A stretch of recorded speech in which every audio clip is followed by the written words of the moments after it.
आज की वीडियो में हम लोग इंक्रीजिंग और डिक्रीजिंग फंक्शन डिस्कस करेंगे कि इंक्रीजिंग फंक्शन और डिक्रीजिंग फंक्शंस क्या होते हैं। एक्चुअली देखने में ये आते थे, क्लास में हम लोग इंक्रीजिंग और डिक्रीजिंग पढ़ाते हैं तो बच्चों को ग्राफिकली उसका मीनिंग तो समझ आ जाता है कि फंक्शन इंक्रीज हो रहा है। इंक्रीज हो रहा है it means the graph of the given function goes up, बढ़ते जाएगा बेटा, कंटिन्यूसली वो क्या होगा, ऊपर जाएगा। तो उसको बोला जाएगा इंक्रीजिंग फंक्शन। तो ग्राफिकली ये चीज़ हमको समझ आती है, लेकिन जब इसके प्रॉब्लम आप सॉल्व करते हो तो बच्चों को ये लगता है कि अब इंक्रीजिंग फंक्शन है तो इसका ग्राफ इंक्रीज हो रहा हो कि इसका एग्जैक्टली मीनिंग क्या है। बट इसका मीनिंग एग्जैक्टली क्या होता है, आज के वीडियो में हम लोग वही चीज़ कवर करने जा रहे हैं कि इंक्रीजिंग और डिक्रीजिंग फंक्शन होता क्या है। स्टेट बोर्ड में आपको 2 मार्क्स के लिए ये क्वेश्चन इसका पूछा जाता है, इंक्रीजिंग और डिक्रीजिंग फंक्शन का।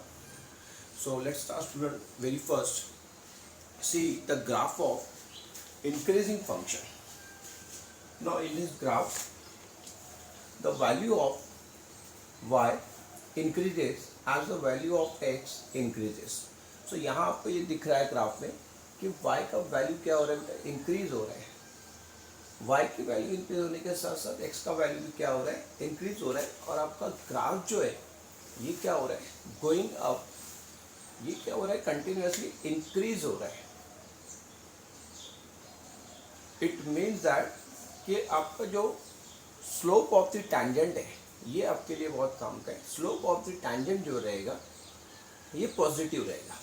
अब slope of the tangent positive रहेगा मतलब डेरिवेटिव जो है dy बाई डी एक्स और F dash of x will be positive, ये पॉजिटिव रहेगा। ये आपको समझना पड़ेगा। यहाँ ये जो कंडीशन है इंक्रीजिंग फंक्शन की, इस कंडीशन में सबसे मेन है कि आपका एफ डैश ऑफ एक्स क्या रहेगा, ग्रेटर और इक्वल्स टू 0 रहेगा। अब यहाँ पर आपको ग्रेटर इक्वल्स टू कंसिडर करना है क्योंकि आपका फंक्शन क्या है, इंक्रीजिंग है। Now next, now see the graph of decreasing function.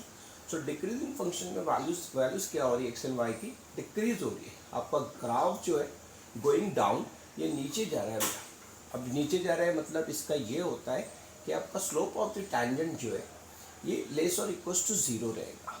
ठीक है, सो 2 कंडीशंस आपको लर्न करनी है। In increasing function, the slope of the tangent is always positive, and in decreasing function, the slope of the tangent is negative, that is less or equals to 0.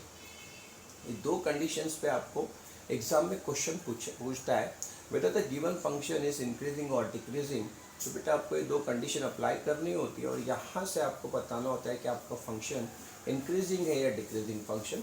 Now next एक और term आने वाली है, आपके text book में mention किया है, strictly increasing and strictly decreasing functions. तो स्ट्रिक्टली को मोनोटोन भी बोलते हैं। सो स्ट्रिक्टली का मतलब होता है कि आपका गिवन फंक्शन जो है ये कंटिन्यूसली इंक्रीज होगा, कंटिन्यूसली इंक्रीज होगा। ये कहीं भी इसका बिहेवियर जो रहेगा ये सेम रहेगा, इसीलिए इसको स्ट्रिक्टली इंक्रीजिंग बोला जाता है। Now see the graph of strictly increasing function. So यहाँ से आपको क्या समझना है कि आपको ये समझना है कि आपका स्लोप ऑफ द टैंजेंट जो रहेगा ये ग्रेटर देन 0 रहेगा, ग्रेटर देन 0। ठीक है, वेयर एज इन इंक्रीजिंग आपका जो स्लोप ऑफ द टैंजेंट है ये ग्रेटर इक्वल्स टू 0 है। सो ये कंडीशंस आपको याद रखनी है। ग्रेटर इक्वल्स टू 0 कहाँ पे लेना है, लेस ग्रेटर देन 0 कहाँ लेना है।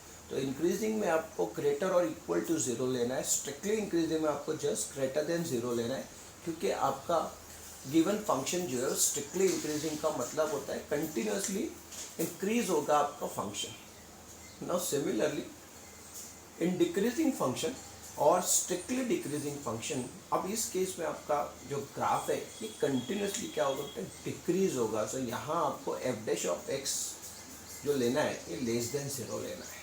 ठीक है, सो ये कंडीशंस आपको बहुत अच्छे से याद रखने हैं। वेरी फर्स्ट, सबसे पहले मैंने आपको ये बताया कि आपका फंक्शन जो है इंक्रीजिंग फंक्शन अगर रहता है बेटा, फंक्शन आपका अगर इंक्रीजिंग फंक्शन रहेगा तो इस केस में स्लोप ऑफ द टैंजेंट जो रहेगा ग्रेटर और इक्वल टू 0 रहेगा। अगर आपका फंक्शन डिक्रीजिंग है तो इस केस में आपका जो स्लोप ऑफ द टैंजेंट रहेगा ये लेस और इक्वल टू 0 रहेगा। ये हो गई आपकी फर्स्ट कंडीशन। नाउ नेक्स्ट आपको बोलता है show that a given function is strictly increasing और डिक्रीजिंग। तो इस केस में आपको क्या करना है, स्लोप ऑफ द टेंजेंट को जस्ट ग्रेटर देन शो करना है, greater than 0, it mean the given function is strictly increasing and strictly decreasing means the slope of the tangent is less than 0। ठीक है, सो ये 2 मार्क्स के लिए बेटा आपको ये क्वेश्चन आपको एग्जाम में पूछा जाता है। आने वाले वीडियोस में इसके क्वेश्चन भी हम लोग कवर करने की कोशिश करेंगे। आज मैं जस्ट आपका थ्योरेटिकल पार्ट कवर करने की कोशिश किया है। आई होप बच्चों आपको आज का वीडियो समझ आया हो। अगर आपको आज का वीडियो समझ आया बेटा ज़रूर से इसको लाइक करें और चैनल को सब्सक्राइब करें।